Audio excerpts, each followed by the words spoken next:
Practically speaking, comb filters are incredibly simple, and on the Octatrack, the delay times are tuned to musical intervals. The most basic implementations of the comb filter structure are the feed-forward comb filter and the feed-back comb filter, which is the type found on the Octatrack.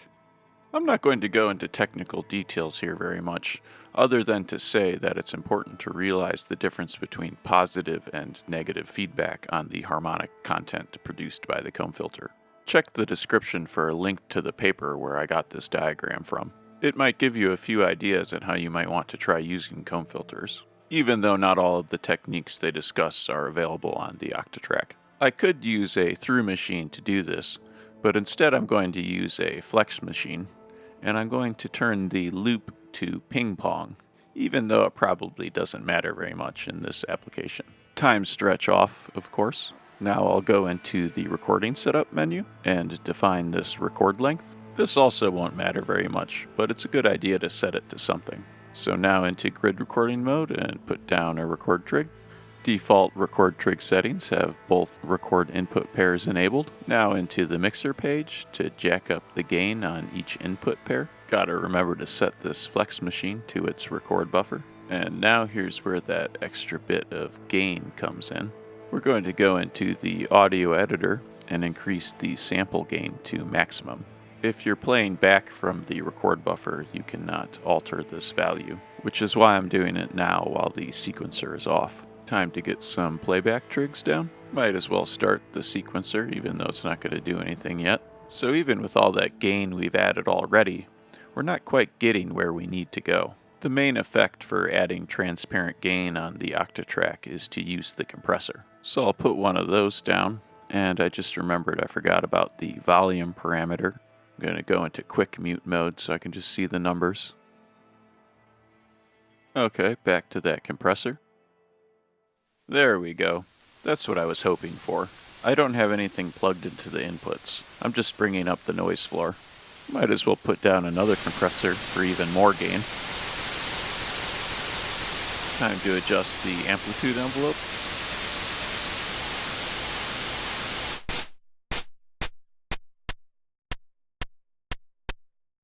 This is easy access to white noise for low-budget hi-hats or white noise sweeps, and softening the attack like this when sent into a resonant filter will result in bowed sorts of sounds.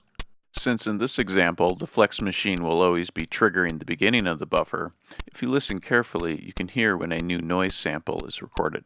So let's turn this one into a neighbor machine. Conveniently, a filter is on there by default.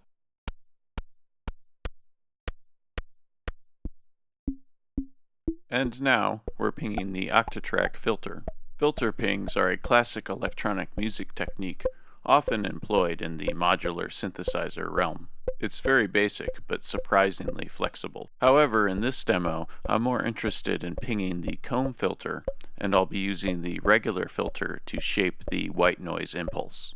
So we'll take it back to white noise now, and we'll get a comb filter in the second effects slot.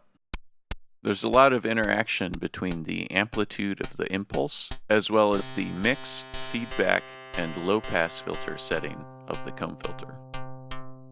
With the comb filter, it's a bit more obvious now when a new noise sample is recorded. So I'm going to copy the trigs from the white noise track. Oops, I don't want to copy the whole track, just the page. This is done using the Scale Setup button. So what kind of pitches do I want? Don't want to fiddle around with this a bunch, but I don't want it to be painfully boring.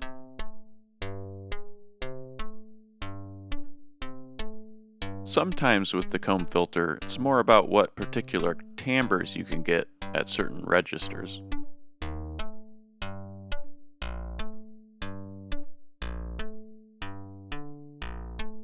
Okay, I can probably live with that for a moment.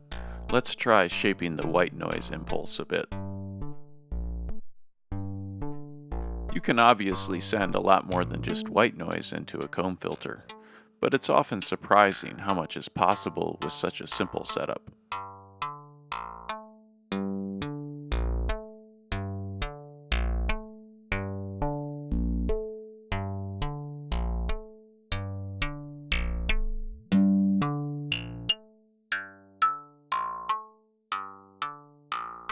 Going to largely disable the filter now. Need some more effects now. I think I'll do a delay first.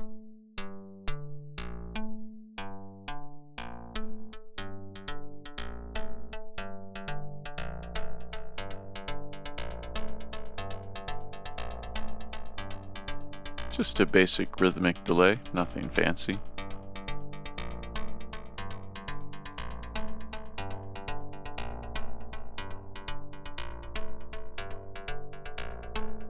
I could continue to add more audio processing, but let's take a look at the white noise impulse track first. I'm going to set up some LFOs to modulate the attack, hold, and release times.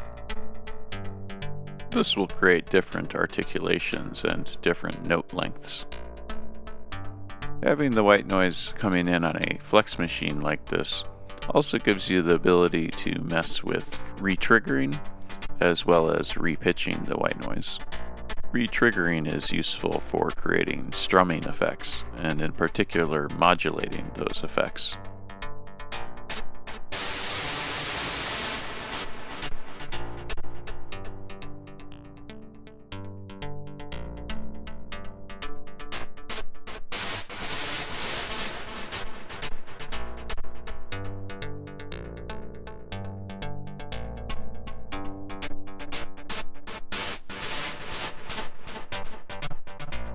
These modulations are starting to develop into a more interesting relationship.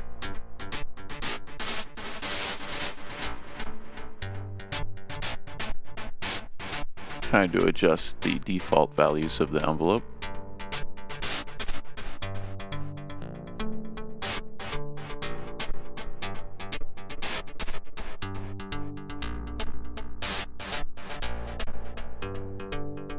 Let's go back to that noise shaping filter again. With the high resonance overloading the filter, there's some very interesting saturation and phasing effects that are occurring. The delay also seems to be contributing to the phase cancellation effects. Let's get around to adding some reverb now.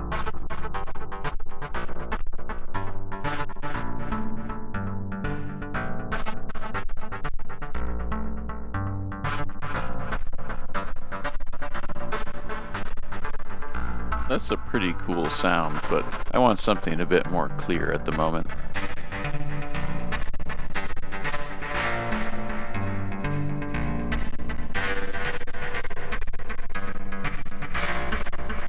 Freshen up those envelope modulations a bit as well.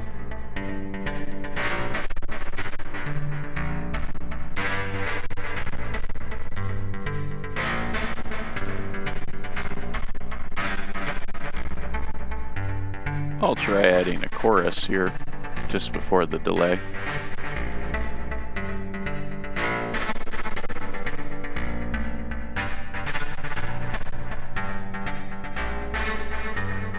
Bringing in the chorus solves some of the phase interference issues. That was pretty interesting.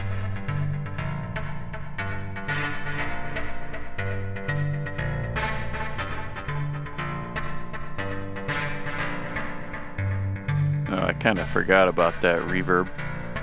A very important thing to realize about the dark reverb is that the shelving frequency has an effect even when the shelving gain is at 0.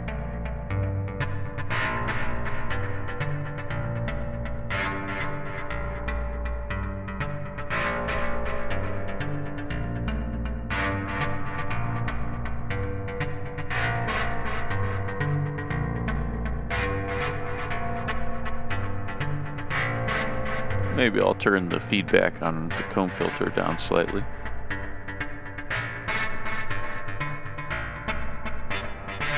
And now I'm feeling the need for some more triggers.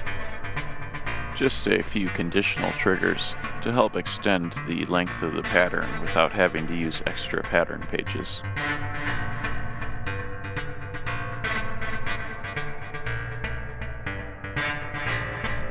So I'm going to need to duplicate this trigger onto the white noise impulse track, but I don't need that P-lock on it.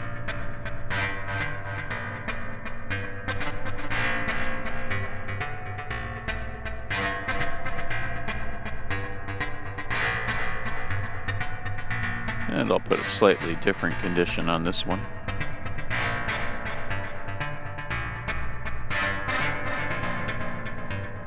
But for the companion trig on the comb filter track, I'll do it a little differently.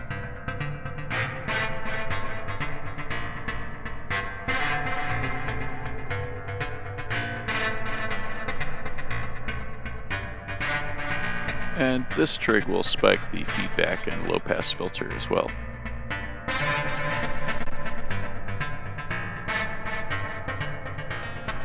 Feeling the need to brighten up those delay repeats a bit.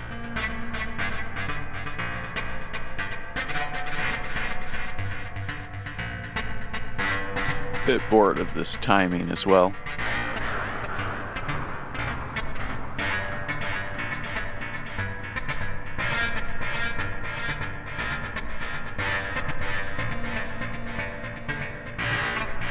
We have a free effect insert slot on track 4 still. Let's put a comb filter.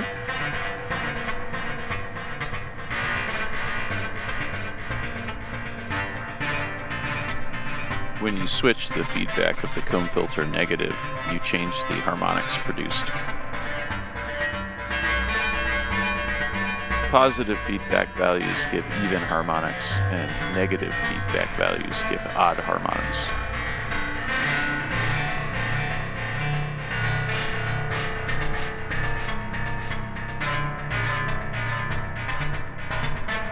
I think I'm feeling a bit more even than odd today, though.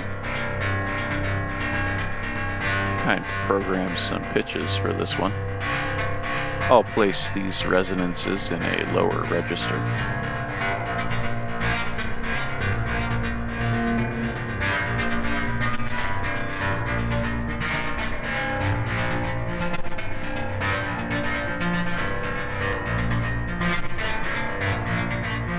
I'll try cleaning up my signal a bit by reducing some of the gain into the network.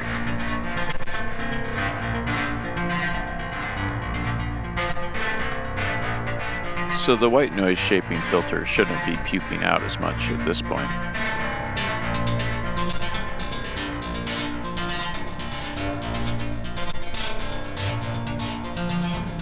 Might as well take a look at our fancy white noise sample.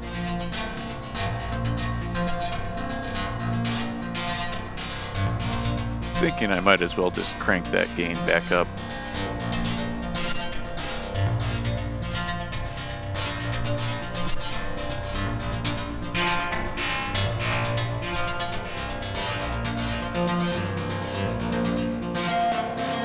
I'll try getting some more movement into the white noise shaping filter. I always try to put the envelope on the filter to work if I can. It's basically a free modulation source. I think it's time to start modulating the chorus. The chorus delay time is my most frequent target.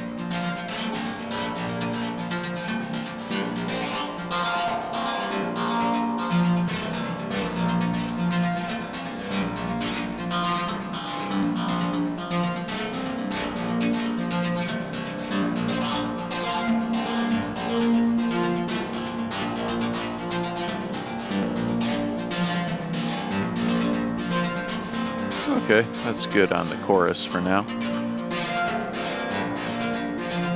I want this second comb filter to be doing a bit more work for me. It doesn't need to be quite so prominent, but with some subtle fine-tuning modulation, it can become a bit richer.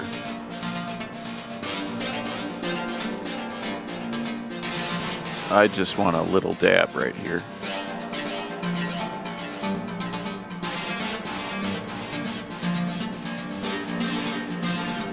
Might as well put some detune modulation on the first comb filter.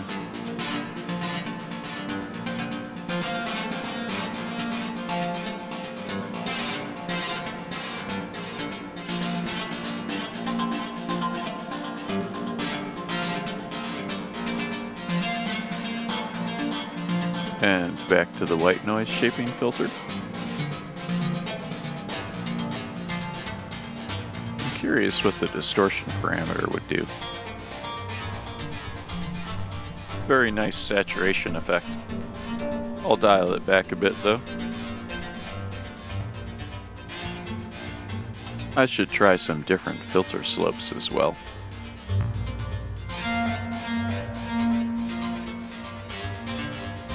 Yeah, I guess I'll just leave the distortion cranked for now.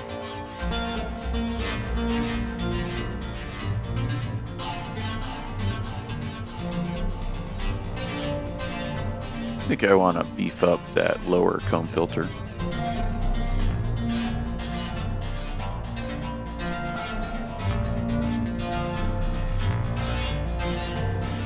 Time to have a little fun with different track lengths.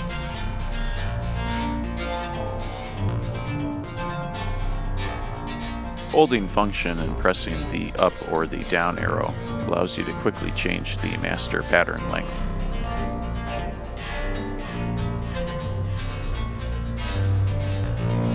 Oops, I guess I kind of lost my last note there. I want it back. So I'll copy it and put it a little closer. Okay, let's change that track length again now. But I actually want that at a different time scale. Maybe even slower. Okay, this sound is pretty fun. Let's set up a resampling channel for it.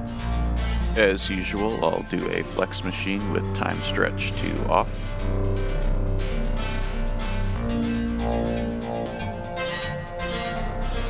Okay, gotta get that set to its recorder buffer. Now into the recording setup, and I'm going to have this record from the cue, and I'll disable those other inputs. And I don't need to record much of this at any given time. I'll just go with 16 steps.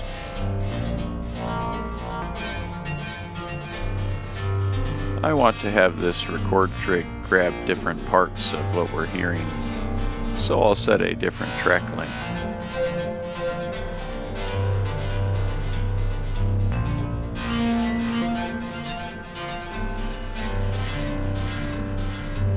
I think I'll set it to an odd number to increase the variation. Okay, time to actually put a record trig down now. I'll offset it a couple steps from the beginning of the pattern, and I need to actually cue a track, so cueing track 4. You can see something pretty interesting happening here. Note the relationship between the playback head and the recording head. I'll mute the source track.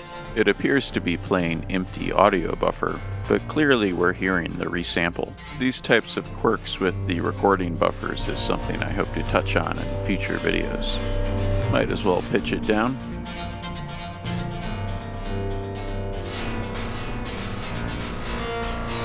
And filter out a bunch of the high frequencies, and add some resonance.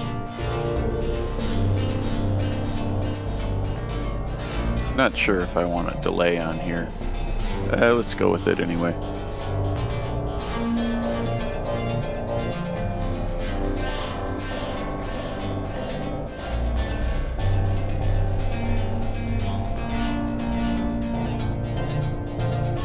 There, that's filling in the low frequencies nicely. Take a look at the amplitude envelope. We're not really hearing any clicks because of the frequency content we're working with, but I'll soften up the attack anyway. I want some volume swells and movement in the lower register. Maybe add some modulation to the panning.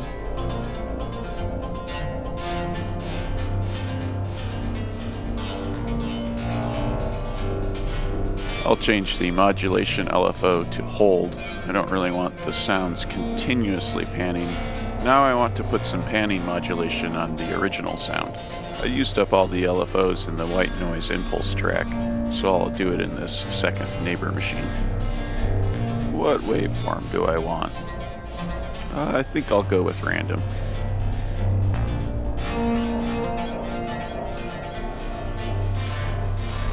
And I'll also set this one to hold. Turn up the multiplier.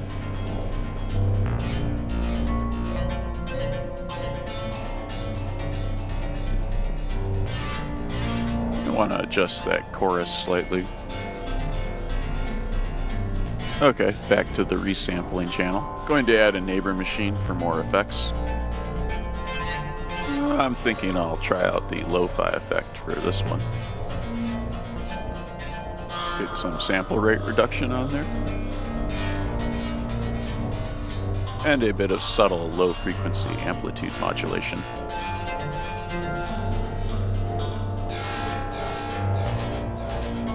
Now I want to shape this grit a bit, so I'll add a filter. Filter out some of that aliasing, but not all of it. And a little resonance to emphasize the area that hasn't been filtered. Going to touch up our source sound a little. Got a little bit of the high frequencies out of this comb filter, and then adjust the white noise shaping filter to be a little darker. Now I'm thinking it's time to get some modulation on this filter. Since it's shaping the white noise impulse, it'll give a lot of variety to the overall sound.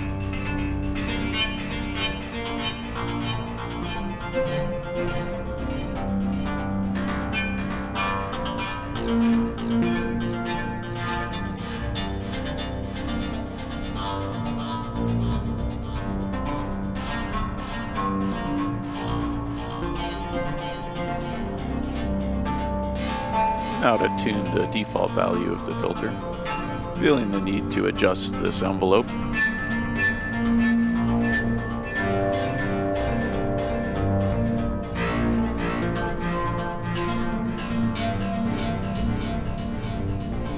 Yeah, getting a nice variety in articulations and timbre now.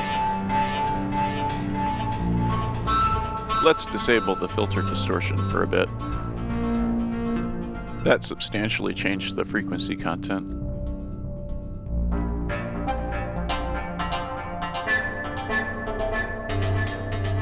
Some nice crispy highs now. I'm going to queue up another track to go into the resampling buffer. Let's look at that resampling channel. You can see that this recording is clipping. This is part of why I put it on the queue, as it gives me an easy way to turn down the level going into the buffer. I actually often quite like to clip internally on the Octatrack, so this isn't always a bad thing. But if you're unsure where distortions or saturations are coming from, it's important to analyze these more closely.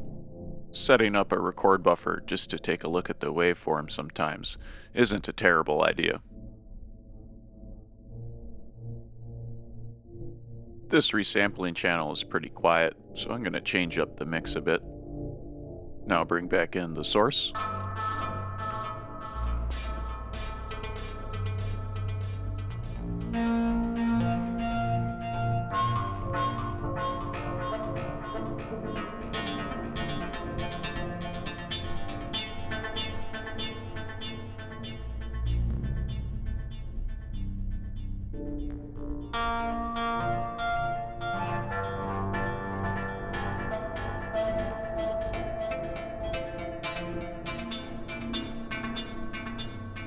I want to let through a bit more aliasing.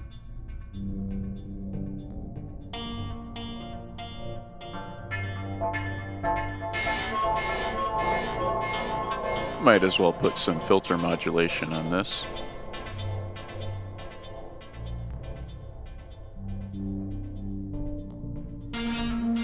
With that added modulation, I need to adjust the filter a bit. And time to add a bit more effects to this resampling channel. I think I'll try a plate reverb for a bit of different flavor.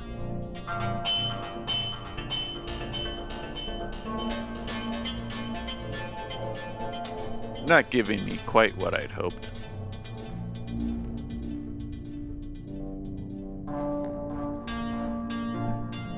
And I'll put something new in this other effect slot, maybe a flanger.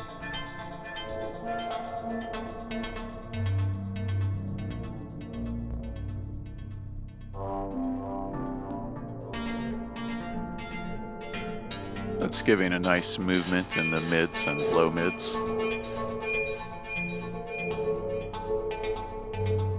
Going to take that second track off cue so it doesn't feed the resampling buffer anymore.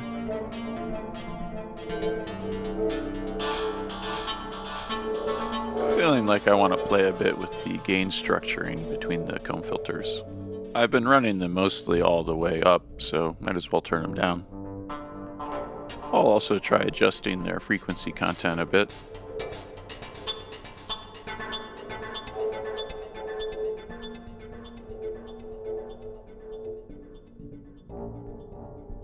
With the feedback on the comb filters turned down, the subtle layers are coming out more clearly.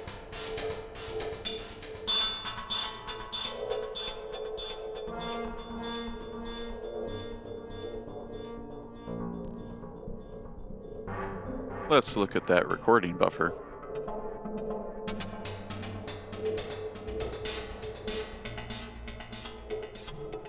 I'll try dialing in this delay a bit.